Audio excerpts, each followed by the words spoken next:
Before you watch the video, please hit the subscribe button and the bell icon so you will be updated with the latest video. Association of Mercy Incorporated ang tulumanon mga langit ng lamdag sa kinabuhi. Among mga pagpanghinaot nga nining tungura karon nakamo sa kabaskog sa inyong mga panglawas, diin maoy magamit na to sa pagtimbang-timbang nini mga kamaturan ang gitulo ni Master kanamo pa din sa mga among gitulo kaninyo. Mga kamaturan nga makapaghatod kanato ngadto sa kaluwasan, sumala lamang sa mga nakasulat sa Biblia. Kung may mga basaon man nga referensya nga gigamit, dili kini gigamit aron sa pagsupak sa Biblia. Og nining tungura among mga pagpangamusta sa tanan nga mga kaigsunan, no? Labi na diri sa PBC compound sa inyong pagsunod. O labi na sa mga chapter president sa nagkakalailain nga mga dapit, nagapasug daw sab sila sa pagpagayon sa programa sa atong pagpasulod o pagsulod sa radio station para may alagad kining maong programa. O dilisab nato kalimtan nga niining tuiga o sulod sa usa ka tuig adunay atong tulo ka hugna nga panagtigom, Marso 10 ug ang Agosto 19 ug ang Disyembre 29. O niini karong tungura magapaila pa ang kauban pang ebanghelista o ministro. Kiniusab si Brother Debs Rizaba o kaniya pa ang atong kaubang ministro o ebanghelista. Kumusta kaninyo mga kaigalaan ug makigsunan? Kini si Brother Rene Telebrico nga kauban ni kanyo karon, kauban sa paghatod kanyo sa kamaturan. Ug ako mga pagpamusta sa mga Telebrico family nga nagsuporta sa Radyo Natin FM sa Butong Pinamungan, Cebu. Ug ako mga pagpamusta sa tanan tong makigsunan sa pagsuporta ning atong programa Mga Langit nung Lamdag sa Kinabuhi. Ug ni karong higayuna mga kaigalaan ug makigsunan, ihatag kamo sa kauban nga ebanghelista.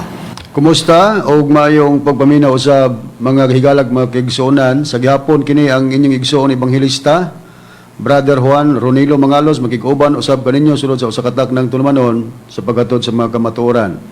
Og ingon ini kita nga oras may kaigsuonan sa inyong pagpatalinghog dinhining maong sibihan sa RP Index Key o Teleradio Cagayan de Oro City matag adlaw Domingo. Magsugod ang programa alas 12 ngadto sa alauna ang takna sa kahaponon.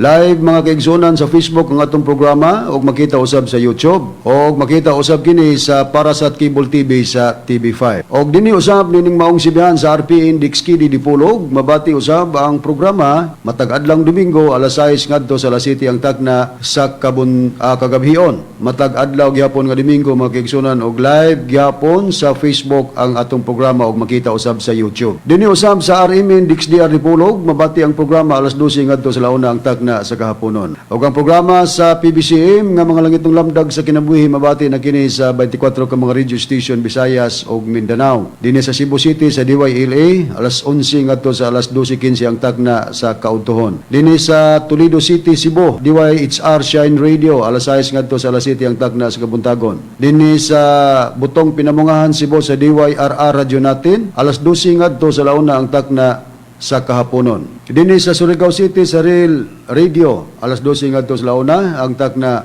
sa kahaponon. Dinhi sa Bayugan City sa City FM alas 8 ngadto sa alas 9 ang takna sa kabuntagon ug masubli kini sa alas 5 ngadto sa alas 6 ang takna sa kagabhion matag adlang Domingo. Dinhi sa Butuan City sa Radyo Pilipino mabati usab alas 11 ngadto sa alas 12 ang takna sa kaudtohon. Dinhi sa probinsya sa Bukidnon, dinhi sa Valencia City sa DXRC Radyo Komando alas 4 ngadto sa alas 5 ang takna sa kahaponon. Sa Power Radio usab alas 3 ngadto sa alas 4 ang takna sa kahaponon dinhi sa Valencia. Dinhi sa Malaybalay City sa DXMB RM Index MB alas 12 ngadto sa launa ang takna sa kahaponon ug mabati usab dinhi sa FM station sa Valencia sa samang oras. Dinhi usab sa Manolo Fortich Bukidnon sa Radyo Natin alas 5 ngadto sa alas 6 ang takna sa kagabhion matag adlaw Domingo. Dinhi sa Iligan City sa Radyo Bandera matag Domingo alas 3 ngadto sa alas 4 ang takna sa kahaponon. Dinhi sa RMN DXPR Pagadian City alauna ngadto sa launa imedya ang takna sa kahaponon.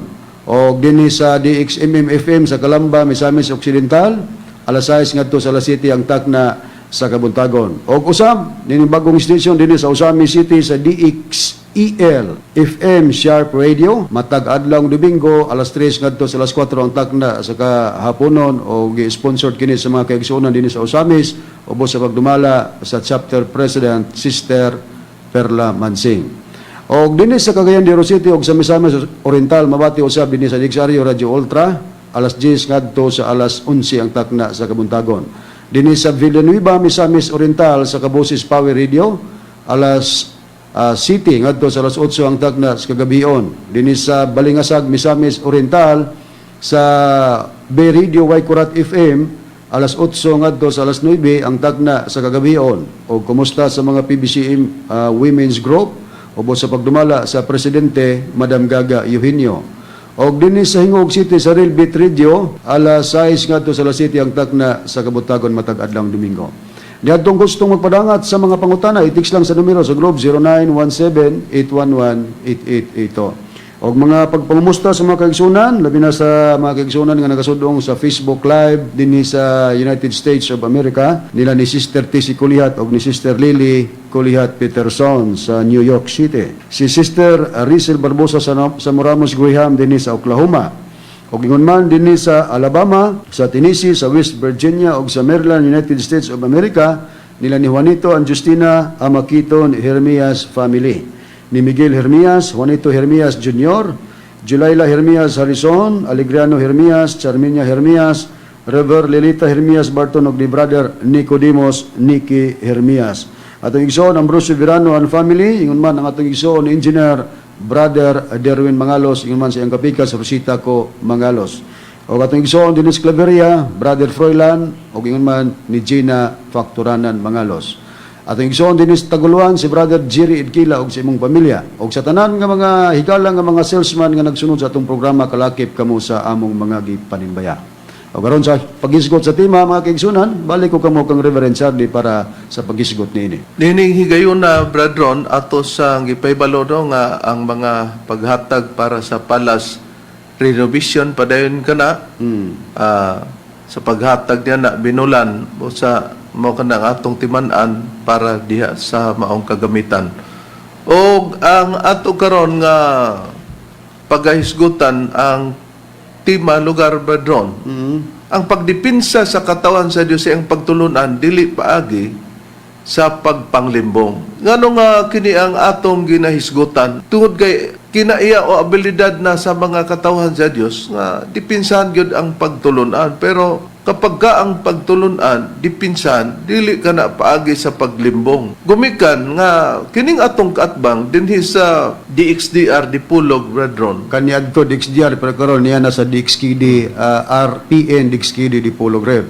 Iyang pasangil nga tungod sa iyang trabaho nga di niya gustuan ang atong magtutulo tungod lagi kay nagpatuo man daw nga Espiritu Santo hangtod nga dili kuno ta muundang nga ato ipatuo, dili daw niya undangan punta.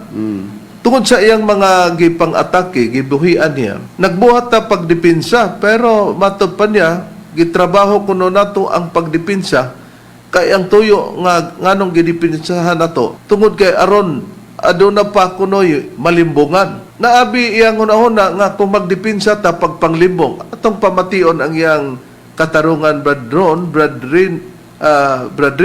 Deber. Tugatugag angkon nga siya Dios Espiritu Santo, pero ang iyang binuhatan mao bitaw ng atong mga teksto dili kapugong nga tawgon siya butakal. Pero noon ilang trabaho pag depensa man gud anang ilang Dios. Kay di pala nila depensahan kaysa man po mo, kaysa pa may ilang malimbungan. Klaro kayo nga iyang gipapalutaw nga mao daw gani kuno nga ang mga texter nagtawag kuno sa atong magtutulo nga butakal Bradron. O man iyang gipanggamit nga termino ba nga mga hait. Kay ang ato kuno kay og dili kuno dipinsahan nato ang atong gibarugan lugar nga Dios atod pa niya na wala man kuno'y malimbungan. Abi niya kung mo dipinsa ta pagpanglimbong. Mo'y timan-an nga sa unang panahon ang mga katawhan sa Dios sulungon na sila og mga bakakon og ang gisulong ang katawhan sa Dios ang nanulong bakakon og ang ilang trabaho gipakita pa sa katawhan sa Dios nga bisag wala sila igong katarungan. Busa dili nagpasabot nga ang pagdipinsa sa mga katawhan sa Dios para sa pagpangkabig aron malimbungan hinon ang mga tao nini. Unsay prueba nini, Brad Dever, sumala sa Biblia? Okay, Rip, usa pa rin na to, i-announce pa rin na to, Rip, na kauban na to sa studio karon si Brad Ronald. Okay, akong pagabasahon, Rip, dinhi sa maayong balita sa Salmo 109, 1 ngadto sa 3, nagaingon ini, nga may imprimatur, Julio Cardinal Rosales, nagaingon din eh. Usa ka Bibliang Katoliko kini Brad Dever, inyong pagkabasahon. Oo, okay, Brad Ronald, nagaingon ini. Nagdaig ako kanimo, O Dios, ayaw pagpakahilom. Gisulong ako sa mga taong dautan ug bakakon. Nanugilon sila mga bakak bahin kanako. Mangilad kaayo ang ilang gipanulti bisag wala sila'y katarungan. Okay, naklaro, Brad Ron, unsay nakasulat sa Biblia, daig ni David ang Dios. Pero ang Dios nga giingnan ni David ayaw pagpakahilom, Ginoo. Kay matod pa niya, gisulong ako sa mga taong dautan o bakakon. Matod pa sa Biblia, nanugilon sila sa mga butang nga binakak lugar, unya matod pa ni David, bisan og wala sila'y igo nga katarungan.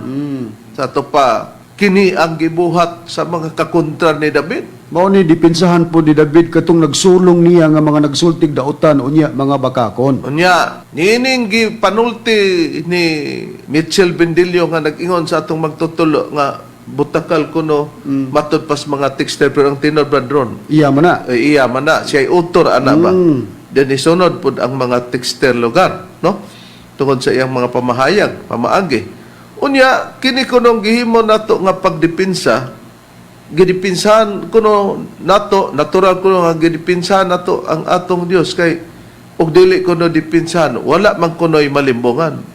Pero katong ni atake ni David, gisulong siya sa mga taong bakakon, ha? Nakaron kinibang nagsulong nato, Brad Ron, nagpamatuod ba ni nga dili lugar pod siya bakakon kay gihukas na niya ang iyang pagka-bakakon, Brad Ron? Mao na atong mabati karon sa pamahayag nining pastor sa Sabadista Reverend kay matod pa niya nagkukas na daw siya iyang pagpamakak unya kita nga mga ministro sa PBCM nagsigi-sigi lang kuno tag sulob atong i-analyze ug atong i-evaluate kung nahusto ba ug nakatuman ba ni si Pastor Bendilio nga naghukas siya sa iyang pagpamaka atong paminawan.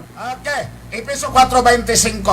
Basa. Tungod niini hukasa gikan kaninyo ang kabakakan ug ang tinuod kinahanglan mo isulti ninyo ang mga matag usa ngadto sa iyang silingan kay kita mga bahin man usas ug usa. Ipahukas ang kabakakan, ako nang gihukas. Pero kanina akong kaatbang, wag yun, gisolo paghapon.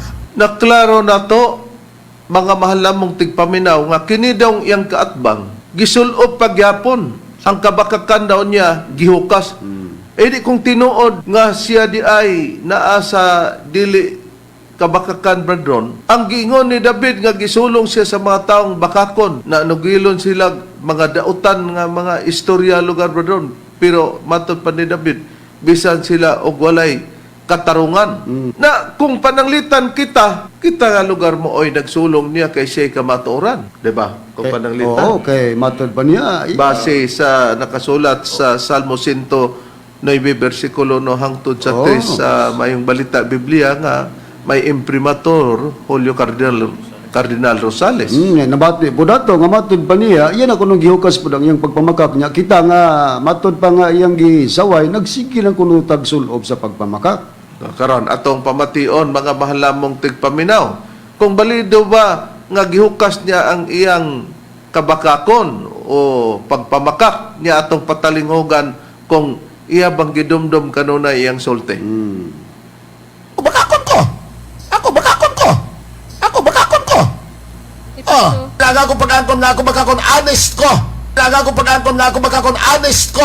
Mga mahal namong tigpaminaw, Brad Ron, Brad Dever, Brad Rini, sa nakita nato o sa nadungog nato, siya daw naghukas na sa kabakakon, sa kabakakan. Kita gani kuno nga iyang kaatbang, kita kuno nagsigig sulob niya ng pagpamakak. Pero bago pa lang atong nadungog, nga siya bakakon kuno siya, honest gyud kuno siya sa iyang pagkabakakon. Lisod pug di ta mo tuo, Brad Ron, kay di man kita mismo ang namulong adto nga bakakon ko, siya man mismo. Tinawag ko na. Ang atong gikalibugan, asa kay giuna niya ang pagkabakakon, unya gihukas na pod dayon niya ang Bakako. Kay kung gihukas niya ang kabakakon, naguna ang pagkabakakon niya. Dayon, gihukas lang niya ang iyang kabakakon.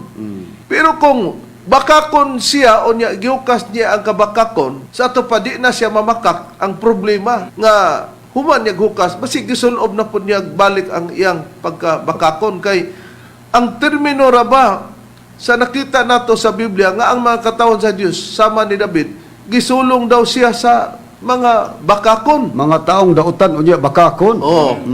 Unya, bisagwa daw sila igong katarungan nila. Ato pa, alkansi katarungan, pero sige lang yung buhat og pagpamakak, mag-akusar ba? Unya, sa atong dapit pod, napoy nagsulong na to, kining pastor sa Sabalista, nga sa atong nabati, gihukas niya iyang pagkabakakon, pero nabati po na to, nga siya bakakon, og honest siya sa iyang pagpamaka. O unsay ang trabaho? Nanumangil siya diri kanamo, kay iyang ipamatuod sa kahanginan o sa mga nagapatayong karon sa iyang programa, nga kay bakakon man kunomi, gisulob na mo ang kabakakan, samtang ang iya gihukas na, iyang giestablisar nga kini daw among pagtulunan, labi na sa Espiritu Santo, nga gihimo daw kuno namo nga tubig, makalibog daw kuno ang among inisplikaran. Mo ni iyang giakusar diri kanamo. Na atong tanaon og kapamatud-an ba ang iyang pag-angkon pud nga siya bakakon. Okay. Niya atong patalingugan ang iyang mga pamahayan. Unya ang katawanan mga kaigsoon na apay, ila na pod nga gihimo nga ang Espiritu Santo maong tubig. Ha? Makalibog ba? Oh. Di klaro karon nga gi-establisher niya nga kami napagkunoy gihimo namo nga ang Espiritu Santo gihimo daw namo ingon nga tubig daw, mato pa niya tubig. Unya makalibog daw, maobitaw nga nigawas ang atong ipakita nga tema nga ang pagdipinsa sa katawan sa Dios sa iyang pagtulunan dili paagi sa pagpanglimbong. Pero kung siya patubagon kining among pagdipinsa para magkuno ni pagpanglimbong sa mga tao, siya di mo dili limbungan. Siya di mo dili bakakon. Nakaron katong iyang giingon nga gihimo kuno namo ang Espiritu Santo nga tubig, unya kini daw makalibog. Kita ba naghimo-himo nini kung nagpamatuod ta, Brad Rene, nga ang Espiritu Santo ingon nga tubig, sa ato ba nigikan? Dili gina atong kinaugalingon nga paghubad, Reverend, kung dili sumala sa balaang kasulatan, matod pa diri sa nakasulat dinhi sa Juan kapitulo 7 bersikulo 39 ug ang akong pagbasahon nga Biblia, ang pulong sa Dios nagaingon, ang bot ipasabot ni Hesus sa tubig nga naghatag o kinabuhi mao ang Espiritu Santo. Busa ang nagpasabot diay nini nga ang gipasabot nga tubig, si Ginoong Kristo day mo'y namulong niini. Oh, klaro nga ang gipasabot ni Kristo bahin sa Espiritu Santo, ang Espiritu Santo nagpasabot siya nga ang Espiritu Santo ingon nga tubig. Pero matod pa ni Bindilyo, makalibog daw. Kaya gihimo ko namo ang Espiritu Santo nga tubig. Kumusta man, mga mahal namong tigpaminaw? Kumusta man, Bindilyo? Naghukas ka sa imong pagpamakak? Di ba wa? Ikaw nag-akusar dili ka namo nga matod ba kataw-anan mi kay gihimo namo ang Espiritu Santo nga tubig unya makalibog. Samantalang sa Biblia, ang nagpahayag mahitungod sa Espiritu Santo nga tubig ang atong Ginoong Hesukristo. Oh, na matod panimo nga kami kanunay nagbakak. Matod pa bakakon mi. Di natuman ang sama sa panahon kang David nga gisulong siya sa mga taong bakakon. Mga dautan nga tao, matod pa ni David, bisag wala sila'y hustong katarungan, na husto di ka niya na. Yan ang imong pag-akusar. Siya'y katumbas sa gipahayag ni David sa unang nga mga bakakon nga nisulong, katumbas ka sa panahon namo nga nisulong ka diri ka namo, nagpaka arong ingnon kang nas kamatuoran pero bakakon ka man diang dako. Oh, na masakit man ipamulong ang pulong bakakon pero mo'y tinuod ug nigawas sa imong baba mismo nga ningon ka bakakon ko. Anis ko sa akong pagkabakakon. Nakaron sa Biblia tungod kay makatawhan sa Dios, sa pagtulunan sa Dios, adto namang gyud pagdepensa dili pagpanglimbong. Giun sa pagtugon sa Biblia ang katawan sa Dios kung sila mobuhat sa dipinsa o sa pagpamulong, Brad Deber, sumala sa Biblia. Gipakasama ka na, Reb, og mga mansanas atong pruibahan sa ilang kaugalingong Biblia, SDA nga Biblia, kung Seventh-day Adventist nga Biblia sa Proverbio 25, versikulo 11, nagaingon nini, ang usa ka pulong nga maayong pagkagamit sama sa mga mansanas nga bulawan diha sa linala nga salapi. Matinaw, mga mahalamong tigpaminaw, nga ang dipinsa day sa mga katawan sa Dios, ang mga pulong daw nga maayong pagkagamit sama sa mansanas. Kinanglan gyud nga gamiton di ay gyud kung manubag ta sa pagdipinsa nga mahimong sama sa mansanas ang mga maayong pulong nga maayong nga pagkagamit. Pero kinsa ba ang mugamit sa mga maayong pulong nga kung gamiton kini nila gipakasamag mga mansanas ang maong mga pulong, Brad Ronnie, sumala sa Biblia? Mao kadtong modipinsa sa kamatuoran nga gitawag og mga magwawali, Reverend, sumala sa Biblia. Basahon ako ang priba dinhi sa pahayag sa Ecclesiastes kapitulo 12 bersikulo 9 ngadto sa 10, pabor nato sa ilang Biblia nga Seventh-day Adventist Holy Bible gingon sa pagpahayag. Og labot pa tungod kay ang magwawali manggialamon man, gitudloan pagayod niya ang katawhan sa kahibalo. Oo, siya naghinuktok og nangita og nagahanay sa daghanang mga sanglitanan. Ang magwawali nangita og mga pulong nga matarong og kadtong gisulat sa pagkamatarong bisan pa ang mga pulong sa kamatuoran. Kung mao matinaw nga ang gipahayag sa Biblia nga ang maayong pulong, ang maayong pagkagamit sa mga pulong gipakasamag mansanas, ang mga magwawali di ay gipasabot. Nga tungod kay ang magwawali manggialamon man, gitudloan pagyud niya ang katawhan sa kaybalo. Siya naghinuktok daw og nangita og naghanay sa daghanang mga sanglitanan. Ang magwawali daw nangita og mga pulong nga matarong og katong sinulat sa pagkamatarong bisan pa ang mga pulong sa kamaturan.